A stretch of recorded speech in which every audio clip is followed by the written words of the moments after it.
Bonsoir à tous. Et on va continuer sur le texte du Cantique des Cantiques, le Shir HaShirim. Comme on a dit la semaine dernière, on a parlé de l'âge d'or du peuple d'Israël, qui était l'époque du premier temple. Et maintenant, on va voir comment doucement, la situation a commencé à se dégrader. Cette dégradation qui va se faire graduellement. Et on va voir, ça commence à partir du 4e chapitre dans le Shir HaShirim.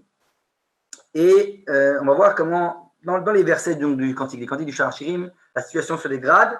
On a parlé la semaine dernière donc, du fait que l'âge d'or, il y avait le collectif d'Israël qui était à son summum, au top du top, comme on dit, alors que au niveau des individus, il y avait un petit problème. On va voir comment ça s'exprime.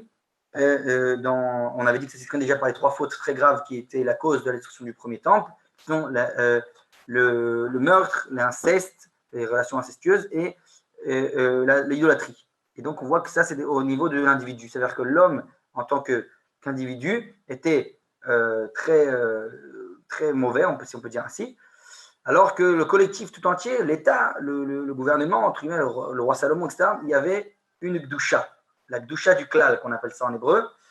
Et on va voir que ça, a priori, ça aurait pu être idéal, on aurait pu avoir le Mashiach, etc. Et on va voir, non, il y a un manque, et on va voir doucement, c'est ce qui provoque cette dégradation de la situation. Et qui fait que le Mashiach ne viendra pas lors du premier temple, et au contraire, ça va causer l'exil de Babel, etc., etc. Donc on va rentrer dans les textes. Je vais partager le texte dès maintenant. Oh. Comme ça, je crois. On va voir si ça partage. Non, pardon. Non, j'ai pas voulu faire ça. Arrêtez. Pourquoi ça marche pas? Voilà. Est-ce que vous voyez le texte? Tout le monde voit le texte? Ok. Alors voilà. Donc on est au point 17. C'est-à-dire jusqu'à ce que arrive ce jour-là, ce grand jour. Alors donc le 4e chapitre du Shir HaShirim, du Cantique des Cantiques, nous dit comme ça. Inach yafa rayati, inach yafa, enaich yonim ibad letzamater. Sa'arer ke'eder ha'izim shegalshu me'ar Gil'ad, shinaich ke'eder ha'ketzuvot she'alu min ha'charza, shekula matimot ושכולה הן בהם, כחוט השני שפתותייך. Donc, ce qu'on voit ici, c'est que, a priori, il y a une grande description magnifique, la beauté de la Knesset d'Israël, comme on dit, ce qu'on a dit, ce Shir HaShirim, c'est la description de l'amour entre Akadosh Baruch Hu et, donc le Saint béni soit-il, et la Knesset d'Israël, la Neshama, l'âme collective du peuple d'Israël. Et là, on voit qu'on a une description fabuleuse, magnifique, de tout, comment elle est belle, ses cheveux, ses dents, etc., etc. Et pourtant, quel problème, comme on a dit, ça va voir, c'est déjà allusionné dans le verset. Le problème, il est... Alors, attendez, comment j'arrive à descendre? Texte. Pourquoi je n'arrive pas à descendre? Problème, ça. Ok. Donc, le problème, il est que le verset d'après, donc, tes deux, j'allais dire, saints, S-E-I-N, je crois qu'on dit en français, donc, sont comme deux. On avait parlé la dernière fois de la différence avec la brebis, je crois qu'on avait traduit par brebis, le tzvi, et le afar, c'était il me semble qu'on avait traduit par bélier, ou comme ça. Donc, on a deux animaux qui sont du bétail, et on dit, il dit Arohim Bashoshanim, qui vient, ils vont berger parmi les roses. Alors, ce qu'on voit ici, c'est que la beauté donc, de la Raya, c'est la bien-aimée. Cette beauté-là, elle prend cette expression encore une fois par ces deux animaux dont on a parlé tout à l'heure, il y a 2 ou 3 cours, qui sont le tzvi et le hayal, donc le bélier et la brebis. J'ai traduit tzvi par brebis, l'antilope, brebis, je ne sais plus, le tzvi, en hébreu le tzvi et le hayal.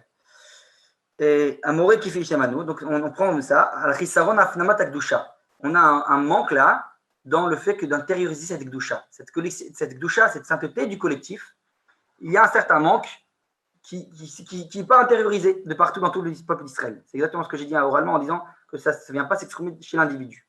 On va voir, on continue. Et on avait parlé justement la dernière fois de ce Tzvi et de ce Haïl ils viennent exprimer la Gdusha qui veut s'exprimer à l'extérieur. Cette Gdusha qui vient s'étaler à l'extérieur, sortir dehors. Et donc, pour montrer, on veut montrer qu'il y a une Gdusha qui est à l'extérieur aussi, pas qu'à l'intérieur. Donc, on avait parlé aussi du niveau national, avec la différence que le roi Salomon a voulu, pour ça, accomplir des alliances avec les différentes princesses de toutes les nations, pour essayer d'éviter qu'il y ait un exil futur, c'est-à-dire d'aller récupérer après les étincelles de Gdusha de l'exil. Le roi Shlomo, il voulait éviter tout ça. Donc, il a voulu éviter cet exil. Il a voulu reprendre ces étincelles de Gdusha, ces étincelles de sainteté-là des nations différentes, en étant une nation sur notre terre, sans qu'on ait le besoin de descendre en exil parmi eux. Donc, a priori, c'était ça sa volonté. Et donc, c'est ça, comme ça, on n'aurait pas eu besoin de sortir à l'extérieur pour aller dévoiler cette Gdusha. Déjà, en étant une nation sur notre terre, on aurait pu le faire. C'était sa volonté du roi Shlomo. Et on va voir que maintenant, ce qui se passe, c'est qu'on avait parlé du fait que, direct, quand c'est la fin du royaume de Salomon et Shlomo, se divise le royaume d'Israël et de Juda. Le schisme qui se produit entre le royaume de Jérovam et de Rechavam. Rechavam, le fils de Shlomo, on en avait parlé aussi, du fait qu'il n'a pas suivi le conseil des anciens, il a suivi le conseil des jeunes conseillers qui ont dit rajoute des impôts. On avait dit que c'était ce problème-là de ne pas accepter, de comprendre que le peuple n'est pas au niveau du collectif. Donc, je vous avais expliqué que, à mon humble avis, que si un peu ça se reproduit aujourd'hui avec ce conflit qu'on a en Israël aujourd'hui entre la gauche et la droite, qui sont la droite, le nationalisme dans toute sa splendeur, donc le collectivisme, et d'un autre côté, la gauche qui représente le social aujourd'hui, qui on veut augmenter les besoins de l'individu. Donc le social, que chacun puisse vivre d'une manière plus à l'aise, on va dire. Et donc, on avait vu qu'à l'époque de Rechavam, c'était le problème, c'est que Shlomo, pendant des années, pour construire le temple, pour la doucha du collectif, a demandé beaucoup d'impôts.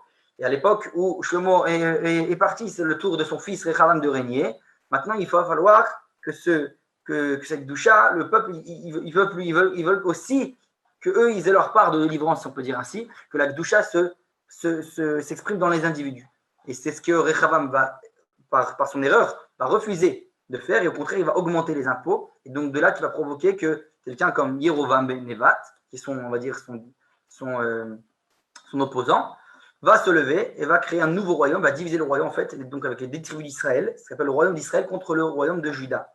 Donc le royaume de Juda qui va être que 2 tribus, qui sont la tribu de Juda et de Binyamin, alors que de l'autre côté, on aura les 10 tribus, avec Yerovam ben Nevat, qui est d'ailleurs lui-même de la tribu de Ephraïm. Donc on va voir ce conflit qui est entre ce qu'on appelle les descendants de Ephraïm, donc de Yosef, et les descendants de Juda. Le royaume de Juda et le royaume de Yosef, ça nous rappelle, si on connaît toute l'histoire d'Israël, ça nous rappelle déjà 2 forces qui existent dans le peuple d'Israël, qui s'expriment finalement même dans notre délivrance, entre le Mashiach ben Yosef et Mashiach ben David, le Messie fils de Yosef et le Messie fils de David, qui sont 2 forces, l'une qui représente l'idée nationale, j'allais dire non plus l'idée physique, de refaire renaître le corps, donc que le peuple renaisse, c'est le Mashiach ben Yosef, donc Yosef de la valeur numérique Gematria Tzion, donc reconstruire le peuple techniquement, physiquement, de le faire renaître, alors que le Mashiach ben David, c'est plus, on va dire, j'allais dire, plus spirituel, plus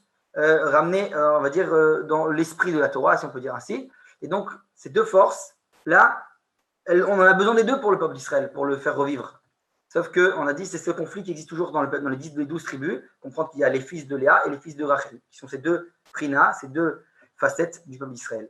Et là, ce conflit, déjà, il s'exprime à travers ce schisme, comme on a dit. Quand le dirigeant d'Israël, Rechavam, à l'époque, refuse d'accepter cette demande qui est légitime du peuple, alors ce qui se passe, le schisme, et ça va se créer avec ce conflit entre Yerovam et Rechavam. Le premier schisme à l'époque d'Israël, jusqu'à maintenant, on avait un royaume uni, plus ou moins, depuis les juges jusqu'à le royaume de Shaoul, et le royaume de David. Et là, on en vient au royaume de Shlomo avec l'âge d'or, on avait dit le shalom pendant 40 ans de paix, sans guerre, etc., etc. Et maintenant, on en vient pour la première fois le schisme. Le royaume est divisé. Ça commence le début de en fait, ce qui va mener plus tard à la destruction du temple. Parce que dès que le peuple est divisé, alors on a un problème. D'ailleurs, ça, j'aurai peut-être à l'occasion une parenthèse. On veut savoir à chaque fois si le peuple il est divisé ou pas. Il faut regarder comment on est installé sur notre terre. Si le peuple d'Israël il est doyen sur sa terre de manière pleine, ça veut dire qu'il est uni. S'il ne l'est pas, ça veut dire qu'il y a un problème de désunion. Donc, quand on était en exil, ça veut dire que le peuple est au summum de sa maladie de désunion totale. Il n'y a pas de hardout, il n'y a pas d'unité. Et donc, il va falloir un exil pour nous, entre guillemets, c'est notre bet rolim. L'exil, c'est l'hôpital. On doit aller se guérir en exil pour se réunir, puisqu'on était désunis. Et à travers l'exil va nous réparer, entre guillemets, avec des années d'exil. On va apprendre à redevenir unifiés. Et ça, c'est donc, on a dit, quand on est au summum de la maladie, de l'exil, c'est-à-dire qu'on n'est pas unis. Ensuite, si on a assez réparé un minimum, ce qui s'est passé lors de la création de l'État d'Israël, alors c'est vrai qu'on reste encore beaucoup de conflits, beaucoup de différences d'opinion, etc. Mais on s'est tous mis d'accord, du moins pour se donner notre vie sur cette terre, etc., autour d'une idée commune. Ça permet d'avoir un début. Il y a déjà une unité qui s'est créée, une certaine unité, donc ça permet de revenir sur notre terre. Encore une fois, pas la terre pleine, mais encore une fois, Jérusalem qui est l'outil de mesure pour voir cette unité. À l'époque, en 48, on n'a pas récupéré Jérusalem. Jérusalem est encore entre, on n'a eu qu'une partie jusqu'à Binyan Haouma, etc., etc. En tout cas, on n'a pas la vieille ville, on n'a pas tout ça. Et donc, pourquoi? On le sait très bien, parce qu'à l'époque, il y avait trois factions militaires, si on peut dire ainsi, qui sont la Haganah, le Hetzel et le Lechi, qui n'étaient pas unis. Donc, ils n'ont pas réussi à récupérer Jérusalem, puisqu'ils n'étaient pas unis. Chacun a voulu conquérir Jérusalem, ont voulu l'honneur de récupérer Jérusalem, et sont rentrés par différentes portes de la vieille ville, ce qui a été un échec finalement. Ils n'étaient pas coordonnés. Donc concrètement, même spirituellement on dit qu'ils ne sont pas unis, mais même concrètement, si tu n'es pas coordonné avec les autres, alors c'est un échec. Finalement, ça réussira qu'en 67, lors de la guerre des 6 jours, lorsque cette fois c'est une seule armée, Tsahal, unie, qui rentre par une seule porte de Jérusalem, donc de la vieille ville, qui est le Shar Arayot, si je ne me trompe pas, la porte des lions. Et donc, par là-bas, ils rentrent par l'arrière, et c'est là qu'ils ont réussi à récupérer Jérusalem. Ils sont montés sur le mont du Temple, etc. Ils ont libéré Jérusalem en 67. C'est-à-dire que là, on a vu que comme le peuple est uni, sous une même armée, alors on peut récupérer Jérusalem. Mais encore une fois, jusqu'à aujourd'hui, le peuple est uni, c'est évident qu'on a beaucoup avancé depuis l'exil, etc. Le peuple est beaucoup plus uni qu'il l'était avant. À l'époque du temple, la destruction du temple, on a dit les Juifs s'entretuaient les uns les autres parce qu'il y avait des différences d'opinion. Et c'était évident, dès que quelqu'un ne pensait pas comme moi, on l'éliminait. Baruch Hashem, aujourd'hui, on est très très loin de ça. Et il y a parfois, malheureusement, des cas extrêmes où un juif tue un autre juif. Mais Baruch Hashem, de nos jours, quand ça se produit, ça horrifie tout le monde. Ça veut dire que c'est plus comme ça l'était à l'époque du temple où c'était évident que chacun s'entretuait tout le temps. Aujourd'hui, c'est quelque chose que quand ça se passe, c'est très extrême pour nous et c'est impensable. Donc ça veut dire qu'on arrive à une situation très grave. Et donc on en parle de partout, dans tous les médias, etc. Parce que c'est quelque chose de très rare. On n'est plus habitué à ça. Et Baruch Hashem, on n'est plus habitué que ça ne se reproduise pas. Donc ça veut bien dire qu'on est bien réunis, on est unis, parce que pour arriver à un tel point qu'un juif tue un autre juif, c'est quelque chose de très extrémiste. Donc on est beaucoup plus unifié qu'on l'était alors. Mais on n'est pas encore totalement unis, c'est-à-dire, et c'est ça tout ce qui se présente aujourd'hui sur le plan politique en Israël, c'est qu'il y a encore des différences d'opinion, soit qu'il y ait des différences d'opinion. Le problème, ce n'est pas les différences d'opinion. Le problème, c'est à quel point je comprends que ceux qui ne pensent pas comme moi font partie de mon peuple malgré tout, qui ne sont pas mon ennemi, qui sont mon peuple, même si je ne pense pas comme eux. Ça, c'est tout le secret de l'unité du peuple juif. Donc, alors, comme nous dit souvent le Rav Cherki, il nous dit, c'est vrai qu'on a avancé, parce qu'il y a 70 ans, par exemple, entre les religieux et les non-religieux, il n'y avait même pas de dialogue. Ils ne se discutaient pas, c'est chacun son coin, et on ne se parle pas. Chacun prend sa part du gâteau, si on peut dire ainsi, et on ne discutait même pas. Aujourd'hui, c'est vrai qu'ils se disputent, qu'ils se crient les uns sur les autres, à la Knesset, là-bas, à l'Assemblée, etc., etc., mais au moins, il y a un dialogue, ils se parlent. Ça veut dire que c'est vrai que ça paraît que ça s'exprime d'une manière négative, mais cette négation-là, c'est une avancée. C'est ce qu'on exprime en deux choses. Ça veut dire la différence entre l'indifférence et la haine. La haine, c'est vrai que c'est mal, mais au moins, c'est mieux que l'indifférence. Celui qui est indifférent, il fait sa vie de son côté, il s'en fout de l'autre. Il est complètement indifférent vis-à-vis de l'autre. Alors que celui qui a de la haine, c'est vrai que c'est mauvais la haine. Sauf qu'au moins, il n'est pas indifférent vis-à-vis de l'autre. Il réagit d'une certaine manière, peut-être une manière erronée, mais au moins il réagit. Au moins, il sait qu'il vit dans un monde où il ne peut pas, comment dire, où il ne peut pas se permettre de vivre en ignorant l'autre. Et ça, c'est une avancée. Donc ça, pour le peuple d'Israël, c'est une avancée qu'aujourd'hui, les Juifs sont conscients, tous, d'une manière ou d'une autre, malgré les conflits, qu'on fait tous partie du même bateau, on est tous partie d'un même peuple, et on ne peut pas se permettre d'ignorer le camp inverse. Donc même si on a dit que ça s'exprime parfois par de la haine, des conflits, etc., mais ça reste une avancée, qu'aujourd'hui je sais qu'on est dans le même bateau, et je sais que je ne peux pas vivre ma vie sans prendre parti le fait qu'il y a d'autres qui sont aussi avec moi sur ce même bateau ou le même train, peu importe la parabole. En tout cas, vous avez compris l'idée. L'idée, c'est ça. C'est ça l'union du peuple d'Israël qui s'exprime. Et encore une fois, Bezrat Hashem, quand on aura le mérite d'arriver à cette union totale, où on arrivera à respecter du moins l'opinion de l'autre, même s'il n'est pas comme le mien, alors on pourra arriver au degré du Beth Amikdash, qui c'est encore une avancée sur l'étape de l'unicité de Jérusalem. Qu'on a dit plus Jérusalem est unie, elle est une seule même ville, plus ça veut dire que c'est l'outil de mesure pour savoir si le peuple d'Israël est uni. Voilà, ça c'est un point important que j'ai ouvert une petite parenthèse qui est assez longue, mais qui est important. Charki en parle dans un de ses livres sur Jérusalem parmi les outils de mesure de l'unité parmi le peuple d'Israël. Voilà. Maintenant, je continue sur notre texte. C'est exactement ce qui se passe. Le chiisme là-bas, à l'époque, entre le royaume de Juda et le royaume d'Israël, il est un symptôme inverse de la maladie du peuple d'Israël, de cette désunion-là. Ça s'exprime là. Donc, dans le Shir HaShirim, on continue. Et donc, il y a ce qu'on appelle Yachen, il dit Yachen Yesh Slalim. Il sait quoi de Slalim? Il y a des ombres, quelque chose qui empêche la lumière de se propager à l'extérieur.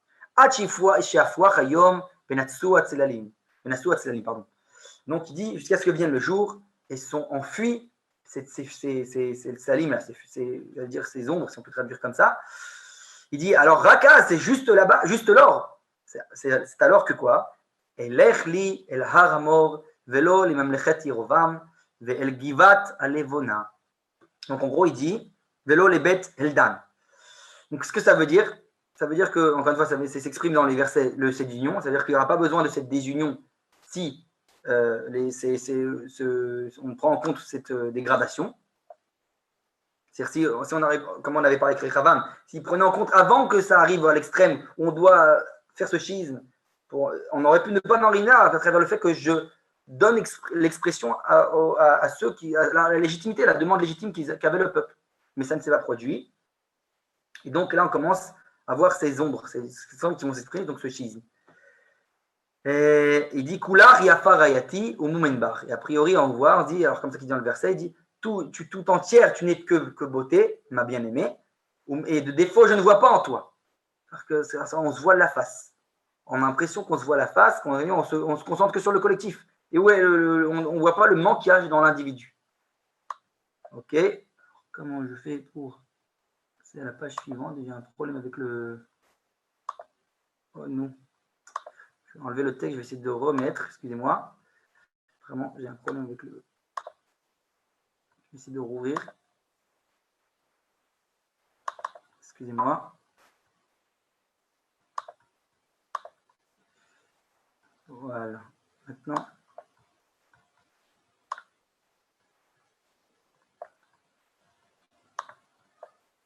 C'est un problème technique, voilà, je le règle.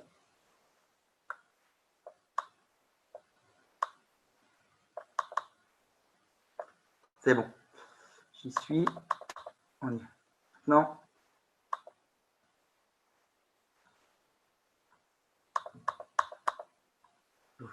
Je partage. Excusez-moi du problème technique.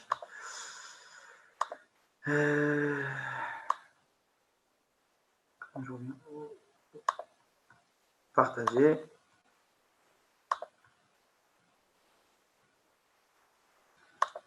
Voilà. J'essaie d'agrandir tout ça. Donc maintenant, on a dit, c'est qui cette, dont il parle le verset, qui nous dit, Kular Yafa, tu es toute belle, toute entière beauté. Il dit, c'est comme on a dit, le collectif. C'est Kular, à kol, en hébreu kol, c'est le tout, le collectif. Donc, si je regarde sur l'ensemble, le collectif, comme on a dit, ce degré du collectif, alors il n'y a pas de défaut. Et c'est ça le problème, c'est que tu regardes que le collectif. Qu'en est-il de l'individu?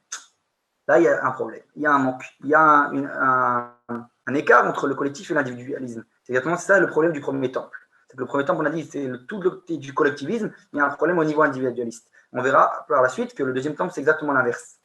C'est aux 2 degrés qu'il faut les deux. On a besoin des 2 degrés. Et donc, le Rav dit ça, le Rav Kook, il dit dans Oroth, dans le livre d'Oroth, donc on a fait le Malach Haïdot Be'Israël, son texte qui est le parallélisme avec le Shir HaShirim. Il nous dit, c'est comme ça, Ava Gedola, Shanachnu Avim et Umatenu, Lo Tisama et Enenu Milevaker et Kol Mumea. Et ça, comme j'ai dit, c'est ça le problème parfois. C'est qu'on peut être très nationaliste, aimer notre peuple, être amoureux du peuple d'Israël, mais il faut en aucun cas que cet amour nous rende aveugles.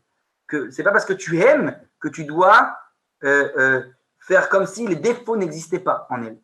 Donc, ça veut dire que tu dois aimer véritablement et savoir aussi parfois critiquer, parfois mettre le point, accentuer, de venir accuser certains points qui sont manquants. Donc là, on parle entre autres de l'individualisme. Ok?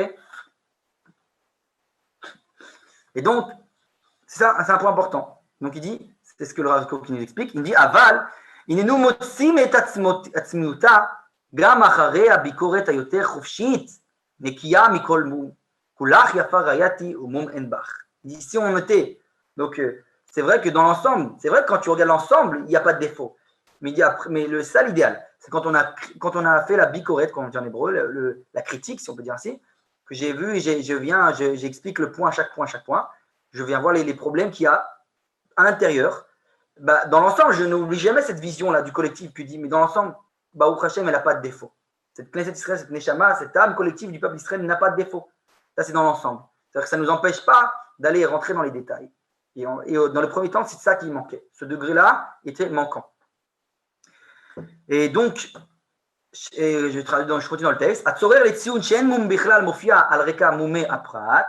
אך כשאנו מסתכלים על הכללות האומה, אז כל חלק וחלק אשר כשהוא כשלעצמו מלא פגמים, מצטרף להרמוניה הגדולה שבה הוא מומן בך, comme on a dit. D'ailleurs, ça, la même idée revient ailleurs, dans la Mishnah, Pirkei Avot, dans les Maximes des Pères. On nous dit comme ça. Il y a une Mishnah qui nous dit Eve dan et kol ha'adam lekaf zchut. Grand principe que beaucoup ont repris, dans d'autres différentes manières. Ça veut dire soit fais attention toujours à juger chaque homme, tout l'homme, si je traduis littéralement, kol ha'adam, tout l'homme, du kaf zchut, c'est-à-dire du bon côté. Toujours avoir un bon œil sur l'autre pour le juger, le jugement vis-à-vis d'autrui. Et donc là, il y a on va dire, un secret dans cette phrase, qu'on ne fait pas tellement attention, que l'hébreu a fait attention à détailler exprès. C'est Ve'edan kol ha'adam le kaf zchut. Tout l'homme dans son ensemble. Si tu veux voir le bon côté d'une personne, tu ne peux pas regarder qu'un point spécifique. Tu ne peux pas regarder, te concentrer que sur une certaine facette de sa personnalité. Si tu veux vraiment voir le bon côté, tu es obligé d'avoir une vue d'ensemble. Tu ne peux pas dire, ah, il transgresse Shabbat, et je me concentre que sur ce point-là, et là, je dirais, bah, c'est pas bien, etc., etc. Tu verras que le mal. Le mal, c'est quand tu te concentreras que sur un point. Si tu vois une vision d'ensemble, quand tu vas voir Kol Adam, tout l'homme dans son collectif, donc dans une vue d'ensemble, avec du recul, tu vas voir le bien qui va ressortir. Parce que tu vas voir que dans son ensemble, c'est une bonne personne. Dans son ensemble. Et donc, ça, c'est le secret que nous dit la Mishnah, que beaucoup ont repris, je dis Rabbi Nachman, etc., bon, dans beaucoup ont repris cette idée. Mais en tout cas, c'est la même idée au niveau du peuple d'Israël, là, dans le Shir HaShirim. Il nous dit, si on voit le peuple d'Israël dans son ensemble, dans son collectif, cette âme collective-là, alors les défauts n'existent plus. Les défauts des individus, différents individus, c'est vrai qu'ils n'existent plus. On est au degré, comme on a dit, l'âge d'or du peuple d'Israël à l'époque de Shlomo, etc. Mais ça ne veut pas dire qu'il n'y a pas de défauts. Il y a peut-être des défauts, mais il faut juste les remettre dans leur contexte, dans cette vue d'ensemble. Et donc, c'est ça qu'il faut faire. C'est le travail, c'est quand même malgré tout d'aller faire la bicorette et d'aller faire ce travail de détail, si on peut dire ainsi, d'aller voir les défauts, de réparer là où il faut réparer. Mais ça nous en empêche en aucun cas, cette vue d'ensemble, de toujours voir la pureté, la doucha, la sainteté de cette âme collective d'Israël. Et donc ça, c'est un travail qui est délicat et c'est comme ça qu'il faut faire jusqu'à même aujourd'hui. C'est ce qui nous est demandé aujourd'hui. C'est pas interdit de critiquer. Au contraire, tu as le droit de dire là, je pense que ça aurait pu être réparé ci, réparé ça, etc., etc. Le problème, c'est que parfois c'est fait par manque de vue d'ensemble. et donc on tire tout et on en fait du problème, on le grossit, il perd ses proportions, il sort et ça devient quelque chose qui a pris toute la photo, entre guillemets. Ça, c'est le problème. C'est-à-dire qu'il ne faut pas, je crois qu'il y a une expression en français dont j'ai oublié, donc on dit qu'il ne faut pas transformer une petite chose en une grosse chose. J'ai oublié l'expression, tant pis.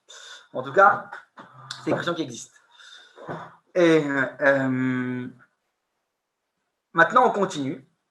Et donc, on a dit, alors donc ça, c'est cette vue d'ensemble, regardez. Klal Sheutzareh Nifrat. Il y a une question.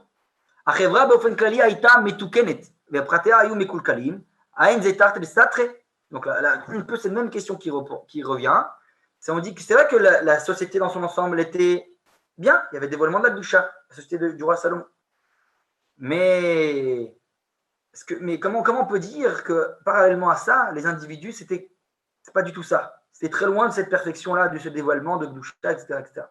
Il y a peut-être un problème de contradiction là. C'est pas contradictoire.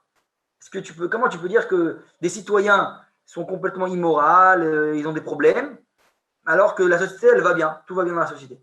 Ça paraît a priori un petit peu contradictoire. Alors, ce qu'on va voir, réponse, pas du tout. C'est pas contradictoire et on va voir pourquoi. ודאי שאין זה תרתי לסתרי. pourquoi? כשאנו מדברים על קדושת הכלל, הכוונה למשל לכך שריבונו של עולם שוכן במקדש, שיש כהונה, שיש מלכות, שיש נביאים. Donc ça veut dire quand on parle de cette sainteté collective, on parle du moment où il y a tout va bien. C'est-à-dire qu'on a un mikdash, un temple, un tabernacle, on a des keuna, des kohanim, pardon, des prêtres, on a une malchoute, une royauté, on a des neviim, des prophètes. Tout va bien.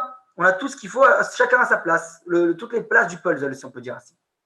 כשעם ישראל יושב בכל מלוא גבולותיו ושולט על עמים רבים, quand le peuple d'Israël il est installé sur toutes ses frontières et qu'il régit sur beaucoup de peuples, alors אז הן לך יותר טוב מזה, il n'y a pas mieux que ça. אבל אם ניכנס לביתו של כל אחד ואחד, נראה שאת הבעיות המוסריות שהנביאים מדברים עליהן. Donc c'est que quand on va rentrer individuellement dans chaque maison d'un tel ou d'un tel, on va voir les problèmes dont les prophètes ont parlé dans toute la Bible. Des problèmes d'idolâtrie, etc., etc. C'est-à-dire que c'était au niveau individuel dans la maison de chacun. À cette étape-là, quand même,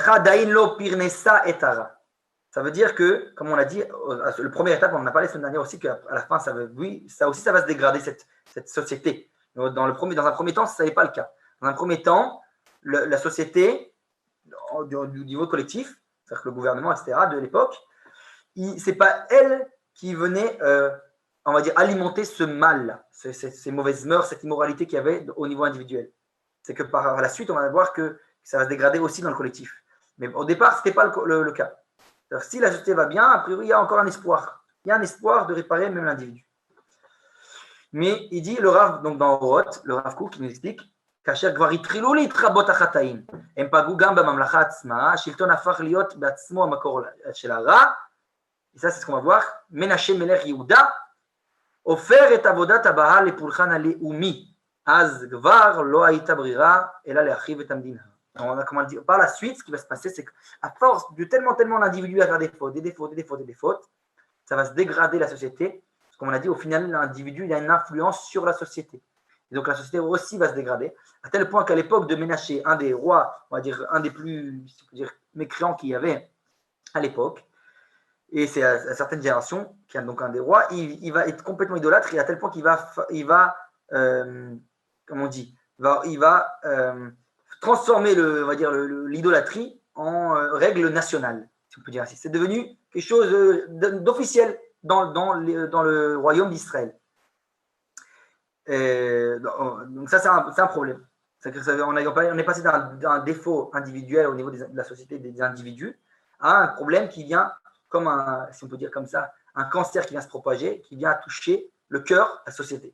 C'est ce qui se passe doucement, cette dégradation. Et maintenant, la question, et là, on a posé la semaine dernière plusieurs fois cette question. Si on parle souvent, on a dit que le roi Salomon, il savait tout ça. Il a compris qu'il y avait une doucha, une sainteté au niveau du collectif, mais pas au niveau de l'individu. Alors, a priori, comment ça se fait pourquoi lui pensait que ça pouvait, à travers le collectif, réparer tous ces individus. Si on voit qu'on a dit qu'il y a un problème au niveau de la société des individus.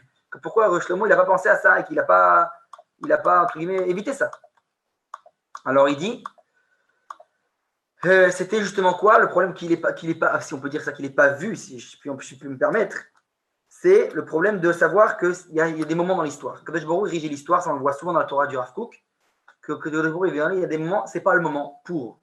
Donc, le rôle de Salomon, c'était justement pas de réparer ce problème individualiste. C'était pas son rôle. Comme on a dit, à chaque génération, on a eu un dirigeant qui était a priori celui qui en avait besoin à cette génération et qu'il avait un rôle spécifique et pas un autre rôle. Et donc là, c'est pareil pour le roi Salomon. Le rôle de Salomon, c'est de s'occuper de la Gdusha du collectif et pas de la Gdusha, pas de la sainteté de l'individu. Et donc, c'est pour ça qu'il ne s'est pas occupé de ça. Maintenant, comment dire, on est des générations plus tard. On est après notre dernière délivrance, Baruch Hashem, État d'Israël, etc. Donc, on est bien après tout ça. Aujourd'hui, on en reparlera par la suite, vous verrez qu'il nous faut les deux. Il faut la Gdusha de l'individu et la Gdusha du collectif. Mais comme je dis, là, on est au départ, on commence à expliquer l'histoire, cette dialectique de l'histoire qui va de sainteté du collectif avec la destruction, ensuite sainteté de l'individu, et là, on rentre dans le cœur du sujet, ce qui a provoqué le premier exil. Enfin, le deuxième, si on peut dire ainsi, de Babel. Et est-ce qu'il y a des questions? Pas de questions, je continue.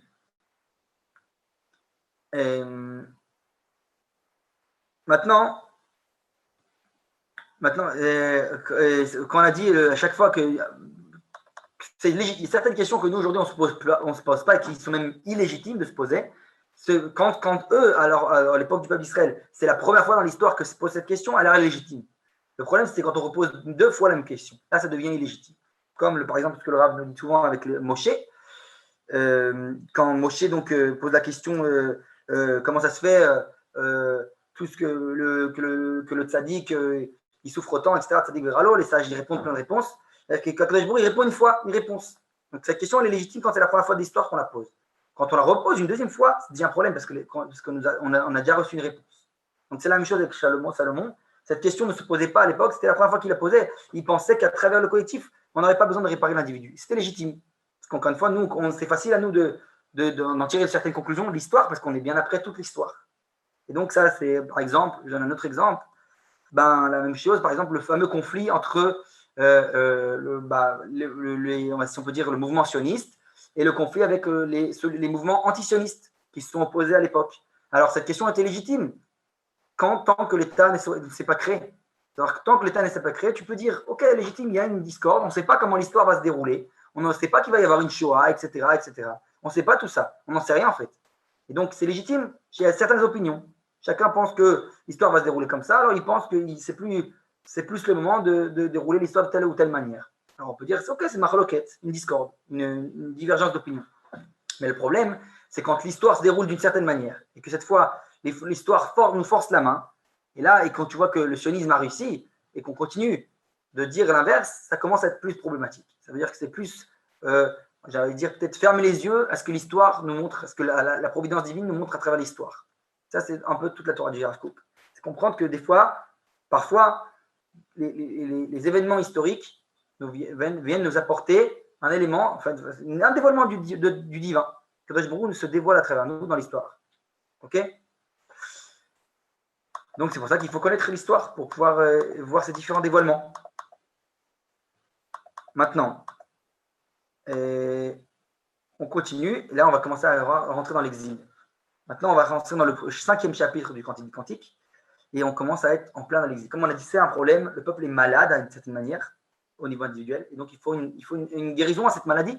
C'est avec l'exil de Babel. L'exil de Babel, c'était pour retrouver ce qu'on appelle la sainteté de l'individu. Dushat Aprat. Regarde le verset. Ani yeshena velibi er. Je dors, mais mon cœur est éveillé. Qu'est-ce que ça veut dire? Je dors et mon cœur est éveillé. Hop. Les sages nous disent, et même dans le Kuzari, c'est rapporté, que Kol zetiour shel ha'ma'avak shel Knesset Israël bimei hagalut Bavel, arre shenicheva mdinat Israël arishona. Tout ça, c'est la description, nous disent, de cette dégradation qui mène finalement à l'exil de Babel, de Babylonie, et jusqu'à ce que l'État d'Israël de l'époque, si on peut dire ainsi, Israël est citoyen, doyen sur sa terre, soit détruit. Il n'y a plus d'État. Il n'y a plus de gouvernance, on dit en français, de gouvernement de juif quoi, sur l'État d'Israël. Ani Yeshena velibi'er, Klomar, ça veut dire quoi Ani Yeshena? Je dors, c'est-à-dire en exil. L'exil, c'est comme un sommeil, un long sommeil. Et il dit, mais libi'er, mon cœur est éveillé. C'est-à-dire que quoi? À l'époque déjà, c'est ce qui est particulier à l'exil de Babel, la prophétie n'a pas encore cessé. On a encore des prophètes. Et donc, ça c'est par exemple, il y a Haggai, Zecharia, Malachi, différents prophètes, les derniers prophètes. C'est-à-dire qu'il reste encore cet éveil-là, cette prophétie, cette parole divine, malgré que le peuple descend en exil. Et donc c'est ce qu'on appelle l'IBR, mon cœur est éveillé. Il y a encore un certain éveil, mais on est à la fin de l'ère, si on peut dire, de prophétique. Et donc, selon les sages, alors ça c'est comme ça que l'enseignant Sharki dit, Zatsarat Balfour shel Koresh Melech Paras. C'est quoi ça? Il dit Kol Dodi Dofek. La voix de mon bien-aimé, toc toc, vient nous toquer à la porte. C'est quoi cette voix? C'est qu'il y a, à travers l'exil, une lueur, une espèce d'éveil. On vient nous donner une occasion. Quelle est cette occasion? Alors il appelle ça la déclaration de Balfour de l'époque, en fait, qui est celle de Koresh, le roi Cyrus, le roi Koresh, qui a donné à l'époque la permission aux Juifs d'aller construire le temple. Après, donc, on est avant l'histoire de Purim, on vient nous dire, allez, les Juifs, je vous donne la permission, allez construire votre temple. À tel point que les prophètes dans le Tanakh, dans la Bible, appellent Koresh Meshiach Hashem, le Messie de Dieu. Il vient permettre aux Juifs, allez construire votre temple, je vous permets, allez-y, c'est parti. Donc, c'est étonnant. Qu'est-ce qui se passe? Regardez la suite.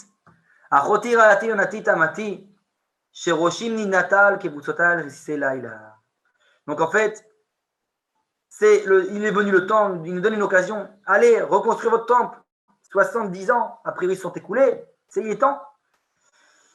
Parce qu'ils disent pourquoi? Parce que les problèmes moraux, qu'il y avait lors du premier temple, qu'on a dit, donc les différentes fautes, sont réparés. 70 ans se sont écoulés. Apparemment, le peuple a tiré la leçon de l'histoire. Et donc, vous pouvez aller retourner? Ben non. C'est pourquoi, après ces 70 ans d'exil de Babel, donc il y a en Israël, il n'y a plus de Gilou Yarayot, on a dit, il n'y a plus d'inceste, il n'y a plus de meurtre, il n'y a plus toutes ces graves fautes-là. Par exemple, les 70 ans d'exil en Babylonie ont fait leur travail. Et pourtant, ce n'est pas la fin de l'exil pour autant. Pourquoi? Pour la simple raison, c'est que le peuple ne monte pas, du moins dans son ensemble. Alors regardez bien, les prophètes, ce qu'eux-mêmes n'ont pas réussi avec toutes leurs remontrances pendant la Bible, etc., de faire des remontrances au peuple lors du premier temple, etc. L'exil de 70 ans l'a fait, ce travail. Mais l'a fait encore une fois réparer la faute de l'individu. Et donc, dans ce cadre national, on a dit qu'il n'y avait pas la possibilité à l'individu de se réparer. Maintenant qu'ils ont complètement, si on peut dire, divisé la nation, puisqu'on est en exil, on n'est plus une nation, alors on est un ensemble d'individus, alors ça permet à l'individu de réparer sa faute, chacun, au niveau individuel. C'est ça le but de l'exil de Babylonie.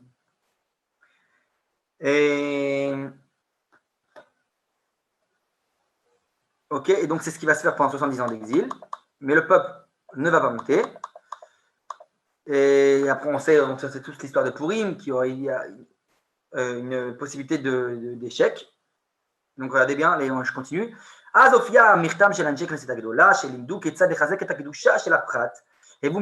Et là, on voit très bien d'ailleurs qu'à l'époque apparaît la Torah de ce qu'on appelle les Anshe Knesset Agedola, les gens de la grande assemblée, les sages de la grande assemblée, et qui sont et qui viennent, en fait, toute la Torah, ce qu'on appelle d'ailleurs les Pirkei Avot, les Maximes des Pères, toute la Torah orale qu'on connaît aujourd'hui écrite, souvent les Mishnayot, qui va après, plus tard, encore une fois, s'extrapoler, on va dire, en Gemarot, etc., en Gemara, Talmud, etc. En tout cas, ça commence à l'époque, la Torah des sages. Ce qu'on appelle la Torah des sages, la Torah orale va se propager. Ça, c'est quoi la Torah orale? Finalement, c'est le Talmud, etc., les halachot, plein de halachot, plein de lois, de détails. C'est pour réparer l'individu. Jusqu'à maintenant, on avait la Bible, le Tanakh, qui était le collectif. Maintenant, on a ce qu'on appelle la Torah de l'individu qui vient se propager. La Torah orale existait avant, sauf qu'à l'époque, elle était elle n'était pas écrite, et puis même, elle n'était pas propagée au niveau de l'ensemble du peuple. C'était les sages qui savaient, etc. À l'époque du deuxième temple, la sagesse va se propager. Donc là, on appelle ça, c'est une période intermédiaire entre la période des prophètes à la période des sages. Donc c'est la période, la différence entre la névoie, la prophétie, et la chorma, la sagesse. On va pouvoir donc un switch, une période de transition. Ça, c'est ce que vient faire l'exil de Babylonie, de Babel, en hébreu. Et donc, ça s'appelle la Gdushat Aprat. On va réparer cette sainteté de l'individu. Ok.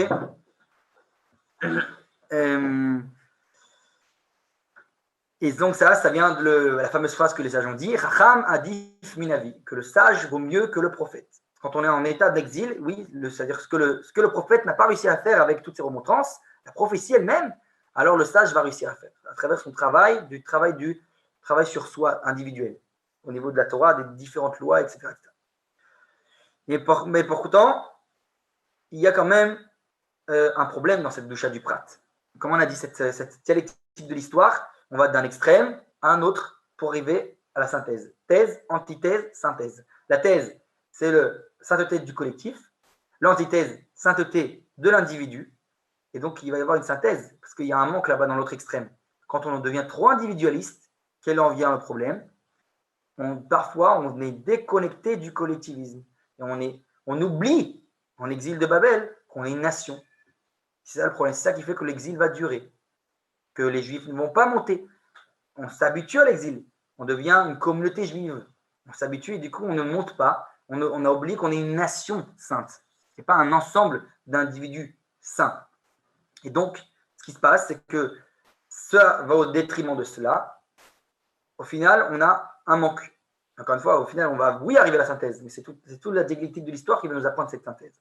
Et d'ailleurs, lorsque même la minorité, le peu qui vont monter en Israël à l'époque, avec Ezra, etc., vont monter en Israël, et vont construire le deuxième temple qui sera beaucoup moins, du moins au départ, beau et avec beaucoup, il y aura moins la shrina, la présence divine que dans le premier.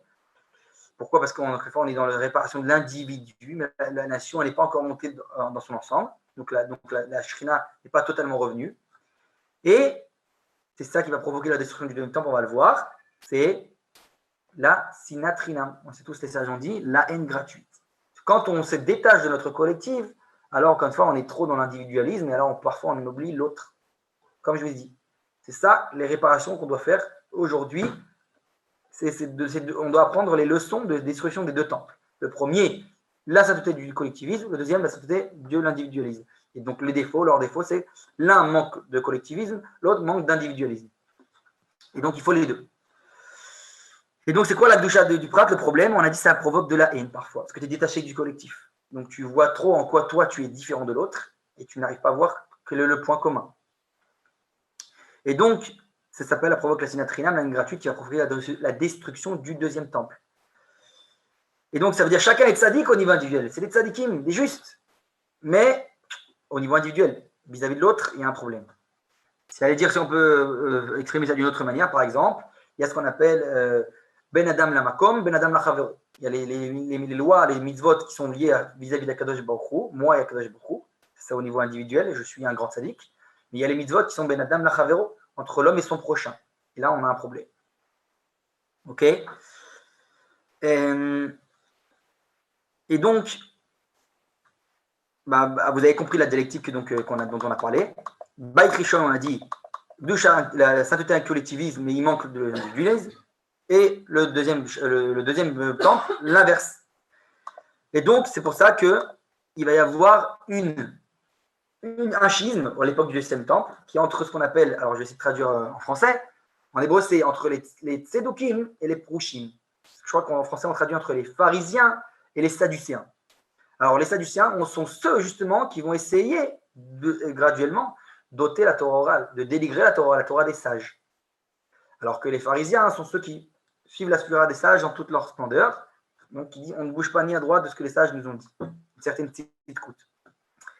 Et donc, et ça, c'est exprimé d'une autre manière, il dit aussi dans la Cherki, ce schisme entre les Talmidei Rachamim, les sages, et les Ameharatzot, les ignorants, les gens du peuple, les simples, on va dire comme on dit, Amcha Israël, comme on dit en hébreu, les simples du peuple.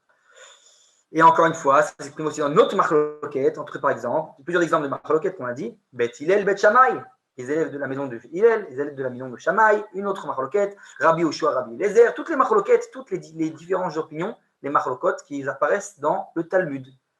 Tout d'un coup, on a ceux-là disent comme ça, ceux-là disent comme ça, etc., etc. Tout ça, c'est cette culture de la marloquette, cette culture de la discorde. Pourquoi? C'est ce qui fait qu'on est en exil.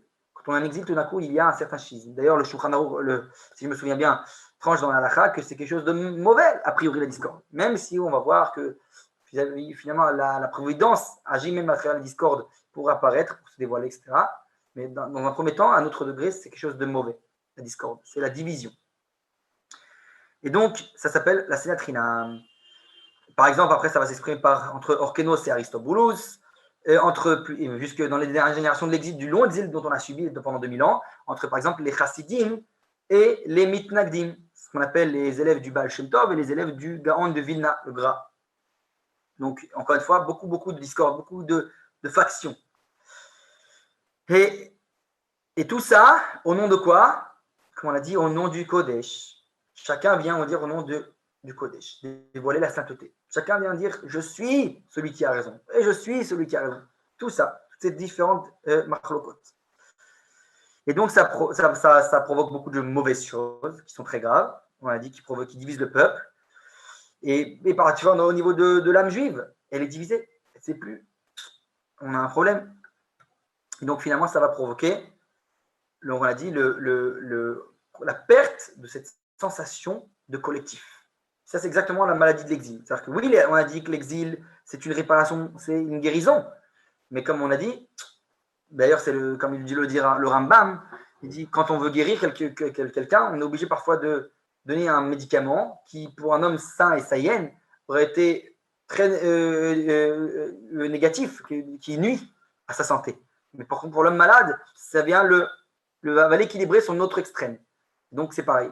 Donc, cet exil-là va nous provoquer, nous tirer de notre certain extrême quelque part, mais ça veut dire qu'il y a ce qu'on appelle l'effet secondaire, le problème que ça provoque aussi, cette maladie, le fait qu'on tombe dans cette guérison-là, ce processus de guérison. Donc, il y a, comme on dit, cette dialectique de l'histoire qui vient réparer ça. Il faut donner au temps de l'histoire faire ce qu'elle a à faire. C'est ça, cette guérison. Ce qu'on appelle Zman HaChlama, le temps de guérison. Et donc, comment je vais marcher au Torno chez la Barguette. Donc, tout ça, c'est ce qu'on voit exactement dans le 5e chapitre du Shir HaShirim. Maintenant, je continue, regardez bien. Ani Yeshena Velibier, on a dit donc je dors et mon cœur est éveillé. Kol Dodi Dofek, on a dit il y a parfois des éveils. La voix de mon bien-aimé tape à la porte, c'est ce qu'on a dit avec la déclaration de Koresh, Cyrus. Pitroulia, Rotirayati, Onatitamati, Sheroshim, Linatal, et donc on a dit l'exil de Babel, quand il vient avec cette occasion de sortie de Cyrus, Koresh, et tous on va dire les problèmes que le peuple d'Israël ne remonte pas sur sa terre. Pachati et Kutonti, la parabole avec la bien-aimée. Pachati et Kutonti, j'ai enlevé ma tunique. Et Chacha el Bashena, comment je vais me rhabiller? Rachatsit Ragla, j'ai lavé mes jambes. Et Chachatan Fem, comment je les salirai? Là, littéralement, c'est l'histoire de la bien-aimée qui ne veut pas sortir de son bain pour aller recevoir le bien-aimé. Ça veut dire, je suis déjà rentré dans mon bain, je me suis habitué. Comment je vais sortir, me salir? Donc ça, l'exil. C'est-à-dire qu'on est sorti en exil et on s'est habitué et hop, on ne revient pas, on a oublié qu'on est une nation. On ne remonte pas. C'est le problème du deuxième temple. Et donc, les sages disent d'ailleurs, Rachatsit Raglai, j'ai lavé mes jambes, comme elle dit la bien-aimée. Ils disent les sages, c'est allusion à quoi? De la Avodah Zara et Chacha Tanfem Be'eretz Israël. Il dit comment je vais les salir en terre d'Israël? C'est une expression très grave. Ça veut dire qu'ils disent je me suis nettoyé de cette Avodah Zara, de cette idolâtrie. Comment je vais aller maintenant me salir en terre d'Israël? C'est-à-dire qu'ils ont perdu cette notion du collectif. Zot Omeret, chez Knesset Israël, et Vinakar. Madoua nafalti la Avodah Zara, Mishum Shaiti Be'eretz Israël. C'est comme ça, c'est la conclusion qu'ils en tirent. Et donc pourquoi on était un idolâtre? C'est parce qu'on était en Israël. Parce qu'à l'époque du premier temple, c'est ça qu'on a fait qu'on a chuté en idolâtrie. Ils ont dit parce qu'on était en terre d'Israël. Donc ils ont dit alors on préfère rester en exil et pas être idolâtre. Alors moi, je vous le dis de mon avis personnel, ça nous rappelle un argument qui jusqu'à aujourd'hui, souvent on l'entend dans certains milieux religieux, qui nous disent il vaut mieux être religieux en France que non religieux en Israël. Alors, sans rentrer dans le pourquoi, qu'est-ce qui est mieux, qu'est-ce qui n'est pas mieux, même que pour moi c'est évident que quelqu'un qui vient en Israël, il aura sauvé sa judaïcité, même si religieux par religieux, au final, ses enfants, il aura beaucoup plus de chances qu'il soit juif. Mais sans rentrer dans ces petits calculs enfantins, évident qu'il faut les deux déjà, c'est évident. Ça veut dire, comme le Rav Nito disait, on ne peut pas être normal. On peut pas c'est comme si tu disais, je préfère avoir ma main droite ou ma main gauche. Les deux mains, évident. C'est-à-dire que l'idée nationale et l'idée religieuse ne se contredisent pas. Il faut les deux. Et donc, là, il dit, c'est un peu ça la question. Ils disent, la terre d'Israël m'a amené à l'idolâtrie. Maintenant, j'ai réparé cette idolâtrie, je préfère rester en exil. Ils ont oublié leur nationalisme. Ils ont oublié qu'ils sont une nation, qu'on est une nation sainte. C'est ça l'exil de Babel. Donc, il dit comme ça, parce que j'étais une nation, ce qu'ils se sont dit, alors je me suis occupé de politique, à l'époque, comment dire, si on peut faire le parallélisme, et donc c'est à cause de ça, ils disent que j'ai chuté. Alors ils disent, je préfère être une religion en dehors de ma terre, et au moins je vais m'occuper de mon individualisme et d'être un tzaddik, d'être injuste. Et donc c'est ça qu'il dit, je suis nettoyé de la Avodah Zara. לכן אני עכשיו יושבת בבתי כנסיות ובבתי מדרשות בבבל, וחיי יהיה חיי קדושה וטהרה, איככה אתה נופל לחזור למה שהייתי בבית הראשון, ולך אין... C'est ce qu'ils disent. Ils ne remontent pas pourquoi. Ils disent, je préfère être le tzaddik, j'ai ma petite synagogue, ma petite communauté, ma yeshiva, mon petit beth midrash, et je suis bien. Au moins, je ne retombe pas, je ne rechute pas dans les graves fautes que j'avais faites en Israël. Et donc, c'est là, on va dire, comme on dit, l'essentiel manque. Ok, l'individualisme, très important, c'est la réparation, on a dit, il le fallait. Sauf que, à quel prix? C'est pas au prix de ton nationalisme. C'est pas au prix du fait que tu oublies que tu es une nation. Ça, c'est la grave erreur du deuxième temple, de l'époque du deuxième. Donc, le Rav Kook nous l'illusionne dans son texte. Dodi shalach yado mina achor umehai hamu alav. Ça, c'est, on a dit, la fenêtre qu'il y a eu, les petites époques de Purim. Que quand le peuple s'est habitué à son exil, il y a Amalek qui vient attaquer. Aman, sous la forme de Haman, à l'époque de Purim, tout d'un coup, il vient donner un avertissement. Qu'est-ce que vous faites à Shushan, à Bira? Qu'est-ce que vous faites dans la ville de Suz? Qu'est-ce que vous faites là-bas? Vous n'êtes pas chez vous. C'est ça ce que la haine, l'antisémite vient nous dire. L'antisémite vient nous dire, ne t'es pas chez vous. Alors moi, le premier, je suis loin d'être ceux qui vont dire, parce qu'il y a l'antisémitisme, il faut monter en Israël. C'est vrai aussi. C'est vrai aussi. Mais ce n'est pas pour moi la raison principale. Mais ça veut dire que dans son inconscient, l'antisémite, parfois, il nous rappelle qui on est. Dans son inconscient. On a tendance, nous-mêmes, à oublier qu'on est une nation. Et c'est parfois, sans qu'il en soit conscient, l'antisémite, il n'est pas du tout conscient. Mais il dit, tu as oublié, mais qu'est-ce que tu fous là? C'est ça qu'il vient te dire. Qu'est-ce que tu fais ici? Et donc, c'est ça que, ça veut dire, comme il dit le Rav Kook quelque part, encore une fois, je vous l'ai dit, c'est inconscient chez l'antisémite, mais c'est que cette haine de Amalek, cette haine de l'antisémite, c'est comme, on pourrait dire, le peuple d'Israël est censé jouer un rôle dans l'histoire, vis-à-vis des nations. Un rôle pas seulement national, vis-à-vis de lui-même, mais un rôle vis-à-vis de toutes les nations, d'être le sauveteur des nations, la lumière hors la goïm, une lumière pour toutes les nations. Et quelque part, inconsciemment, ces nations attendent qu'on joue notre rôle. C'est quand que toi, le peuple d'Israël, tu es appelé le premier parmi les nations, tu vas jouer ton rôle de premier-né. C'est quand que tu vas prendre les rênes de l'histoire et tu vas nous dire quoi faire. Mais comme dans son immense humilité, le peuple d'Israël ne veut pas prendre ce rôle entre ses mains, ne prend pas les rênes de l'histoire, alors quelque part, ça va faire naître, inconsciemment encore une fois, cette haine qui va dire, mais on attend que ça, que tu joues ton rôle. Qu'est-ce que vous faites? On attend que ça. Donc ça veut dire que quelque part, la haine est une réaction, encore une fois, tout le temps inconsciemment, et je le répète de la sortie, il ne faut pas se tromper, pas se méprendre, qui vient éveiller, qui dit, j'attends que ça, que tu me sauves moi aussi, en fait. C'est-à-dire que les nations attendent d'Israël qu'on joue notre rôle. Le Rav Kook exprime ça dans Oroth en disant que quand on a créé l'État d'Israël, c'est à un autre degré encore, on a commencé à travers cet acte de créer un État, d'être indépendant, à dire quelque chose. Mais on n'a pas fini de dire ce qu'on a à dire.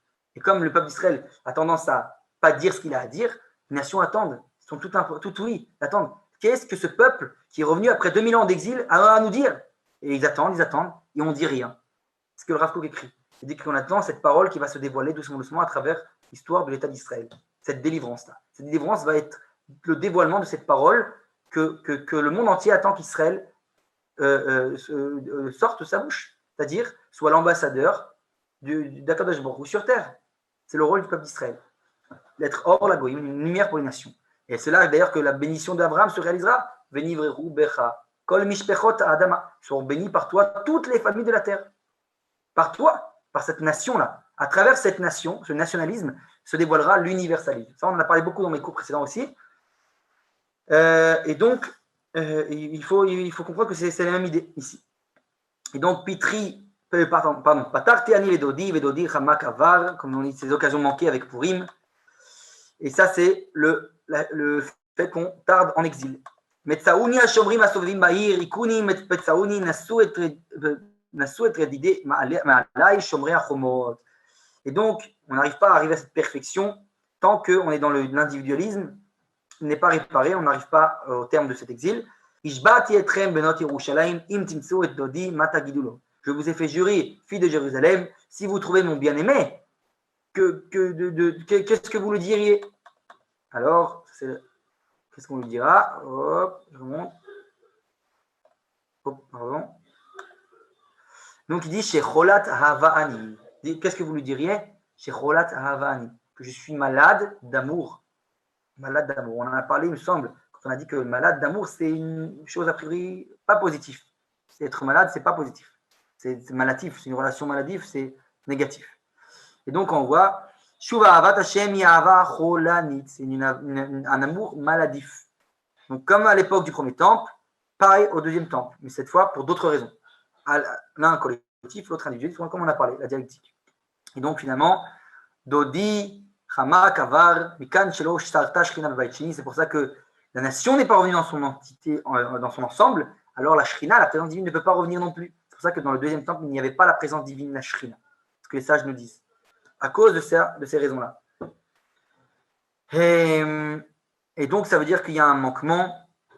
Et donc, c'est vrai que l'idée, comme on l'a parlé tout à l'heure, si vous vous rappelez de l'Aïdéa et Elohit, cette idée divine, elle attend que ça de se dévoiler, mais c'est nous qui ne sommes pas prêts, comme vous vous rappelez. Et Shikouf Banefesh, il y a un problème au niveau de notre âme, de notre individualisme. Donc ça, c'est, on va dire, ces dégradations que provoqueront l'exil de Babel, etc. Enfin, on a dit avant, jusqu'à la destruction du deuxième temple, etc. Je pense qu'on n'aura pas le temps de continuer pour aujourd'hui. Et donc, je vous invite, je pense, Bezrat Hashem, j'espère qu'on finira la semaine prochaine. Peut-être ce sera le dernier cours sur le sujet. Et donc, j'espère, voilà, la semaine prochaine, même heure, qu'on se retrouve. Et n'oubliez pas de partager un maximum, pour essayer d'amener le maximum de personnes. Et Chazak. Bonsoir à tous. Chazak. Merci. Bonsoir.